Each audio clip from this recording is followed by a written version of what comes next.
السماء جلالا فأزيد أسراب الغيوم جمالا وألون. کوئی کمال نہیں ہے کہ میں بزی، میں بہت بزی ہوں. کس کام میں بزی ہے پہلے یہ تو بتا. لوگ اس پہ فرق کرتے ہیں یار ہمارے پاس ٹائم ہی نہیں ہے، میں بہت بزی ہوں. کیوں بزی ہے؟ میری نئی فلم آنے والی ہے. یہ کوئی بزی ہونے کا کام ہے؟ بھائی انسانیت کی خدمت میں بزی ہوتا، خدا کی عبادت میں بزی ہوتا، کوئی ملک کی قوم کی ترقی میں بزی ہوتا تو چلو یہ بزی. خالی بزی ہونا یہ کوئی کمال کی. لوگ آج اس کو بھی کمال، اس سے بہتر ہے تو فالتو بیٹھا ہوتا، ٹائم ہی ٹائم ہوتا تیرے پاس. تو آج کل نا بہت سی چیزیں فیشن بن چکی. صاحب بہت بزی چل رہے ہیں آج. کس کام میں بزی ہیں؟ پب جی کھیل رہے ہیں، اس میں بزی ہیں. تو بزی ہونا بذات خود کوئی کمال نہیں ہے. آپ مفید کام میں بزی ہیں، بہت اچھی بات. کھیل کود میں بزی ہیں، یہ کوئی بزی، اس کو بزی ہونا نہیں کہتے. ٹائم ویسٹنگ ہے، اللہ یہ کہ وہ کھیل کود بھی کسی اچھے مقصد کے لیے ہو. تو میں لوگوں کی جب کارگزاریاں سنتا ہوں نا، میں بھی بزی رہتا ہوں سارا دن، لیکن ظاہر ہے میں اپنے صحت کے لیے بھی ٹائم نکالتا ہوں، بچوں کے لیے بھی ٹائم نکالتا ہوں، دوستوں کے لیے بھی ٹائم نکالتا ہوں، گپ شپ بھی لگاتا ہوں. تبھی تو میری کھوپڑی الحمدللہ صحیح کام کر رہی ہے. لوگ مجھے کہتے ہیں نا یار اتنی، وہ میں نے پچھلے ہفتے کہا تھا نا کم از کم 3 کتے چاہیے ہوں گے مجھے. تو لوگ کہتے ہیں اتنی ٹینشنوں میں یہ بھی وہ بھی، تو خوش کیسے ہیں بھائی؟ خوش اللہ کی وجہ سے خوش ہیں ہم. تو ہماری اپنی تو کوئی ایسے عمل نہیں ہے. اور اللہ کرے یہ استدراج نہ ہو، کوئی ڈھیل نہ ہو، اللہ کی طرف سے یہ ڈر بھی لگا رہتا ہے. تو لیکن ظاہری سبب کیا ہے؟ یہ ظاہری سبب یہ ہے کہ سب کو ٹائم، جو بھی ضروری ٹائم دینا ہے وہ دیتے ہیں. اللہ کے شکر کسی ایک کام میں اپنے آپ کو اتنا نہیں کھپا لیا کہ اسی میں پاگل ہو گئے. لوگ یہ کر رہے ہوتے ہیں. کاروبار میں تو سارا دن دودھ کی دکان پہ بیٹھا ہوا ہے، دودھ کی تھیلیاں بنا کے سارا دن کیا کر رہے ہیں؟ دودھ والے کو دیکھو نا کیا کر رہا ہوتا ہے. وہ آ جا اس کو پکڑا، دوسرا آیا، تھوڑی دیر کے لیے گھر گیا، چائے وائے پی کے آیا، پھر اس کو تو خواب میں بھی کیا ہوگا؟ قبر میں فرشتہ سوال پوچھے گا، وہاں بھی کیا کر رہا ہوگا؟ یہی کر رہے ہوتے ہیں نا. لسی والا کیا کر رہا ہے سارا دن؟ ایک ہی کام کنٹینیو کرتے کرتے آدمی کی اوپر کی سیٹنگ. حضرت مولانا طارق جمیل صاحب نے ایک واقعہ سنایا تھا بیان میں، وہ کلپ بڑا مشہور ہوا ان کا. پنجاب میں بس اڈے والے منشی ہوتے ہیں نا، وہ بسیں جب کانٹے پہ آ کے کھڑی ہوتی ہیں، وزن ہوتا ہے، بسیں نہیں ٹرک، تو وہ منشی کا کام ہوتا ہے آڑ دے. ایک نکلا تو دوسرا ہاں آڑ دے، دوسرا گیا تو تیسرا آڑ دے. وہ پنجابی میں ایسے آڑ دے آڑ دے. تو سارا دن اس کا کام کیا تھا؟ آڑ دے ٹرک کو نا. جب اس کی شادی ہوئی تو قاضی صاحب نے اس سے پوچھا کہ ہاں بھائی یہ لڑکی قبول ہے؟ کہتے ہیں آڑ دے. کیا کہہ رہا ہے؟ آڑ دے. آدمی کی خوبی. میں اس لیے آپ لوگوں سے بھی کہتا ہوں اتنا نہ اپنے آپ کو. ابھی کچھ دن پہلے ایک صاحب جو CA کیا ہوا تھا، انہوں نے چارٹرڈ اکاؤنٹنٹ، بڑا مشکل ہے CA کرنا، بڑی کمپنی میں جاب کر رہے ہیں. میں نے ان کی جو اسکیجول پوچھا کہ آپ کیا کر رہے ہیں، میں نے کہا بھائی یہ تو مر جاؤ گے یار. تنخواہ ٹھیک ہے آپ کی 25 لاکھ 30 لاکھ 15 لاکھ، میرا خیال ہے 25-30 لاکھ تو ان کی تنخواہ ہوگی باہر کسی کنٹری میں. میں نے کہا ایسے 30 لاکھ کا کرنا کیا ہے یار، جہاں سارا دن بیٹھ کے کیلکولیشن کرتے رہنا، اور سر کے بال ان کے. میں نے کہا آدمی کی 1 لاکھ تنخواہ ہو، سر کے پورے بال ہو، یہ زیادہ اچھا ہے بنسبت 30 لاکھ تنخواہ اور سر پہ 1 بال بھی زندہ نہیں ہے. کیونکہ وقت سے پہلے اگر سر کے بال غائب ہو گئے، یہ اس کی علامت ہے کہ عن قریب اب آپ کا سر بھی غائب ہونے والا ہے. یعنی سر سے مراد آپ خود اب غائب. ایک وقت پہ تو ہر آدمی کے بال جاتے ہیں. اتنی اس عمر میں اگر بال آپ کے چلے گئے، اس کا مطلب بھائی آپ کیلکولیشن میں اپنے بالوں کو کیلکولیٹ نہیں کرتے. یہ آپ سے بہت بڑی کیا ہو رہی ہے؟ پیسہ پیسہ پاگلوں کی طرح اسی کے پیچھے لگے ہوئے.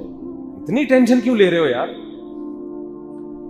تو خیر کہاں سے کہاں بات چلی گئی. تو تھوڑا ہر خوش رہا کرو، کام بھی کرو. یہ نہیں کہ خوشی رہ رہے ہیں سارا دن بس اور کوئی کام ہے ہی نہیں، تو اس سے تو اور ٹینشن میں آ جاؤ گے. کام بھی کرو، کام کو بھی ٹائم دو، اپنی صحت کو بھی ٹائم دو. یہ تو حدیث میں نبی صلی اللہ علیہ وسلم کی تاکید ہے. بیوی بچوں کو بھی ٹائم دو.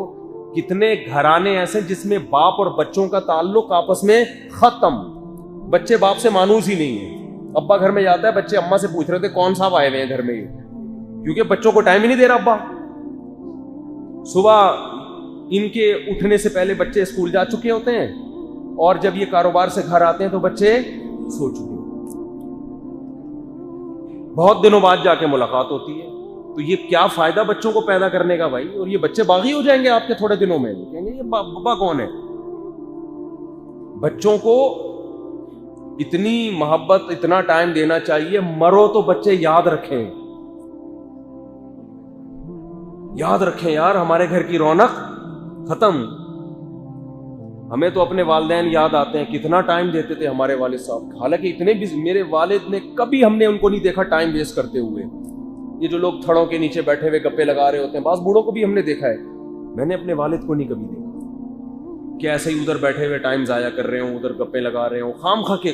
نہ جب بھی دیکھا نماز پڑھتے ہوئے یا جاب پہ جاتے تھے, آتے تھے, غسل کیا, تلاوت کی, ذکر, اور وقت کس کو مسجد میں بیان کر رہے ہوتے تھے, تبلیغ میں تھے بیان کر رہے ہوتے تھے, اور گھر آئے تو بچوں میں بیٹھے ہوئے ہیں گپ شپ لگا رہے ہیں. تو ایک تعلق بن جاتا ہے نا. کتنی چیزیں, کتنے تو لطیفے جو میں سناتا ہوں وہ میں نے اپنے والد سے سنے ہوئے ہیں. انتہائی مصروف آدمی مگر گھر میں بچوں کو پراپر وقت دے رہے. تبھی جب ان کا انتقال ہوا تو ایسی قیامت گزری ہمارے اوپر, گھر کی رونق ختم بھائی. تو کیا عجیب زندگی ہے, وہ پیسہ پیسہ پیسہ پیسہ, پیسے کے پیچھے پاگل ہوئے ہوئے ہیں. میں تو حیران ہوتا ہوں یار, 2-2 3-3 سال کمانے کے لیے باہر ملکوں میں جاتے ہو, بڑی حوصلہ ان لوگوں کا, بیوی بچوں کے بغیر تم کیسے رہتے ہو یار 2-2 3-3 سال. تو زندگی کی رونق تو ختم نا. تو پھر کیوں کی تھی یہ شادی, کیوں اولاد کیوں پیدا کی تھی؟ اگر اکیلے ہی رہنا تھا تو وہیں ویسے ہی چلے جاتے کمارے چھڑے چھاٹ.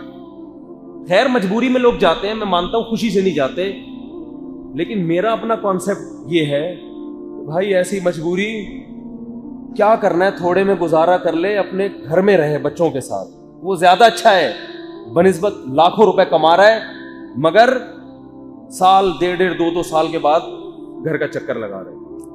ہمارے حضرت کو کسی نے بتایا کہ میں شپ میں جاب کرتا ہوں, 6 مہینے بعد گھر آتا ہوں. حضرت اتنے حیران ہوئے. حضرت نے فرمایا پیسہ کمانا بڑا مشکل, دین پہ چلنا بہت آسان, پیسہ کمانا بہت مشکل. پھر بھی لوگ کما رہے ہیں. 6 مہینے سمندر میں رہنا کتنی ٹینشن کا کام ہے. پہلی دفعہ تو سب کو اچھا لگتا ہے سمندر میں جا رہے ہیں, بس وہ پہلی دفعہ ہی ہوتا ہے, دوسری دفعہ نہیں اچھا لگتا. میں تو شپ پہ جو جاب کرتے ہیں لوگ ملتے ہیں, میں حیران تو یار تمہارے حوصلے کو داد دیتا ہوں میں یار. اور ان کی بیویوں سے میں کہتا ہوں اپنے میاں کی قدر کرو, کیسا خان سامہ بنا ہوا ہے یار, گدھا بنا ہوا ہے. 2 سال تم سے دور رہ کے کما کے, تمہاری وجہ سے تو کما رہا ہے, اگر تم نہ ہوتی پھر تھوڑی اتنا کما کے بھیج رہا ہوتا. وہ کہتا ہے یار چھوڑو, تو بیوی بچوں کے لیے کتنا اچھا میاں ہے. پھر بھی کہہ رہی ہیں پیسے ہی نہیں بھیج رہا, پھر بھی کہہ رہی ہیں ہمارا میاں ٹھیک آدمی نہیں ہے. اور کیا کرے, گھر چھوڑ کے چلا گیا یہ شپ پہ, گھر چھوڑ کے سعودی عرب چلا گیا, امریکہ چلا گیا, گھر والوں سے دور کماؤ پوت بنا ہوا ہے, نوٹ چھاپنے کی مشین بنا ہوا ہے.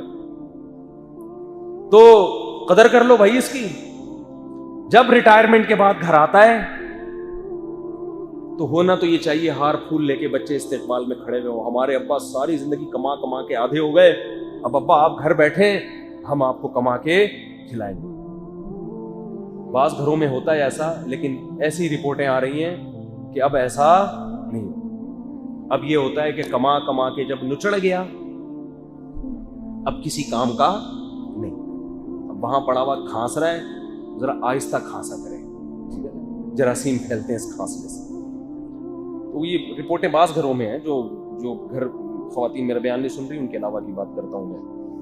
تو خیر میں یہ عرض کر رہا تھا, دیکھو اللہ میاں نے شیطان کو تو کھلی چھوٹ دے دی. کیا چھوٹ دے دی کہ یہ جو باہر جاب کی بات آئی ہے نا, اللہ نے اگر استطاعت دی ہو تو اپنی گھر والی کو جہاں بھی دنیا میں جاؤ اپنے ساتھ لے کے جاؤ. یہ قرآن سے ثابت ہے. قرآن میں دیکھو الفاظ کیا ہے, یوم یفر المرء من اخیہ, قیامت کے دن انسان اپنے سگے بھائی سے بھی دور بھاگے گا. تو اللہ نے بھائی کو کیا کہا ہے؟ بھائی کہا ہے, جو بردر, جو اس کا جو بھائی کہتے ہیں عربی میں, سمجھتے ہو. آگے اللہ نے فرمایا وَأُمِّهِ وَأَبِيهِ, اپنی ماں سے بھی دور بھاگے گا اور اپنے باپ سے بھی. باپ کو عربی میں اب کہتے ہیں, انگلش میں فادر کہتے ہیں. جو کہتے ہیں اللہ نے وہی کہا ہے, صحیح ہے نا. لیکن جب بیوی کا تذکرہ آیا تو بیوی کو عربی میں زوجہ کہتے ہیں. تو ہونا یوں چاہیے تھا کہ قیامت کے دن انسان اپنے بھائی سے بھی دور بھاگے گا, اپنے باپ سے بھی, اپنی ماں سے بھی, اور اپنی زوجہ سے بھی, اپنی وائف سے بھی. یہ ہونا چاہیے تھا نا, سمجھ میں نہیں آ رہا. لیکن قرآن نے کیا کہا, وَصَاحِبَتِهِ, اس سے بھی دور بھاگے گا جو اس کے ساتھ رہتی تھی. تو اللہ نے بیوی کو یہ لقب دیا ہے ساتھ رہنے والی. یہ کیسی ساتھ رہنے والی ہے کہ آپ سعودی عرب میں رہ رہے ہو اور یہ پاکستان, 2 سال کے بعد 1 مہینے کے لیے چکر لگاتے ہو پھر وہیں, اور جب بڈھے ہو گئے, جب ساتھ رہنے کے قابل رہے نہیں تو ریٹائرمنٹ کے کمپنی نے جبھی تو نکالا ہے کسی کام کرنی ہے یہ, ورنہ کمپنی کیوں ریٹائر کرتی, تب یہ کسی کام کرنی ہے اس کو واپس بھیجو. تو بالکل آخر میں جب بوڑھے ہو گئے تو اب کہاں آ رہے ہیں ساتھ رہنے کے لیے. جب آپ کی عمر ہے پوتے نواسوں کے ساتھ رہنے کی, اب آ رہے ہیں. تو یہ بالکل کھوپڑی میں آنے والی, یہ نیچر کے بالکل خلاف. یہ نیچرل لائف نہیں ہے. نیچرل لائف یہی ہے کہ بیوی جب بن گئی تو پھلترو کی طرح چپک گئی آپ کے ساتھ, چاہے آپ اس پہ خوش ہوں یا ٹینشن میں آئیں. اللہ میاں نے آپ کے ساتھ چپکا دیا اس کو. جہاں جا رہی ہے وہ, جہاں آپ جا رہے ہیں وہ پھلترو کی طرح آپ کے ساتھ ساتھ. عورتیں پریشان ہوں گی, ہمیں پھلترو کہہ رہا ہے یہ.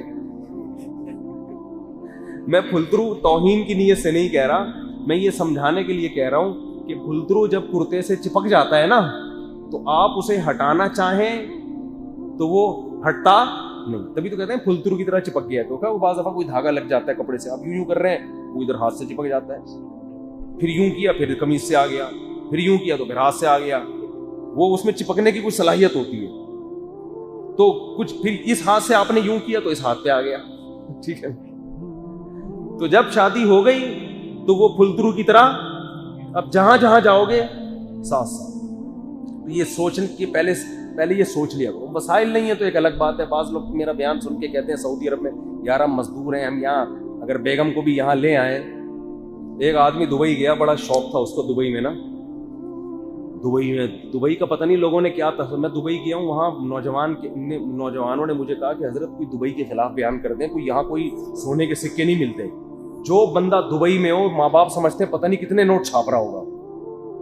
تو بھائی جب وہ دبئی میں تنخواہ لے رہا ہے لیکن وہاں اس پہ خرچے بھی تو اسی حساب سے ہو رہے ہیں نا. خرچے بھی تو وہاں تو چائے 50-55 روپے کی تو چائے ہے, بلکہ 100 روپے کی چائے پڑتی ہے میرا خیال ہے. تو اب وہ دبئی چلا گیا بیچارہ, اتنا بد سے بدنام, کہہ رہے میں بیگم کو بھی لے گیا. بیگم نے کہا وہی پھلترو والا بیان سنا ہوگا انہوں نے, کہیں کہہ رہے میری تو ساری تنخواہ, کہہ رہے میں فلیٹ میں 2 مہینے رہا ہوں, 1 بالٹی اور 1 مگے کے سوا کوئی چیز بھی خرید نہیں سکا میں 2 مہینے تک. 1 بالٹی اور 1 مگے میں گزارا کیا. اتنی مہنگائی. کہہ رہے ہم نے جاب چھوڑ کے بھاگ آیا. میں نے کہا یار یہاں تنخواہ کم ہے مگر کم از کم کچھ خرید تو سکتا ہوں نا میں, سستائی بھی تو اسی حساب سے ہے. تو خیر یہ تو ایک علمی نقطے کی بات تھی کہ جہاں جاؤ جاب میں اگر اللہ نے وسائل دی ہیں تو بیگم کو ساتھ. یہ کوئی لائف نہیں ہے کہ یہ ادھر رہ رہی ہے آپ ادھر رہ رہے ہو, پھر بچوں سے آپ کا تعلق وہ نہیں رہتا جو ہونا چاہیے. بچوں کی تربیت نہیں ہو سکتی, ان پہ نظر نہیں ہو سکتی.